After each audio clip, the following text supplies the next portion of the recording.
বিয়ের কাবিন কি বাকি রাখা যাবে? কিছু বিয়ের সময় কিছু পরে।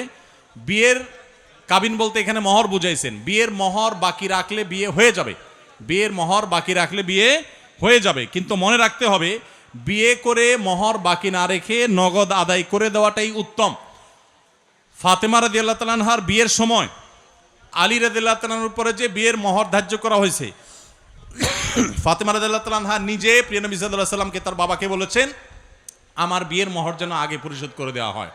সেটা আগেই পরিশোধ করে দেওয়া হয়েছে। আমাদের সমাজে মেয়েদের বিয়ের মহর পরিশোধ টাইম মতো তো করা হয়ই না, বরং পারলে আমাদের মা বোনদের উপরে এক রকমের জুলুম চাপিয়ে দেওয়া হয়। জুলুম কি চাপিয়ে দেওয়া হয়? জুলুম কিভাবে?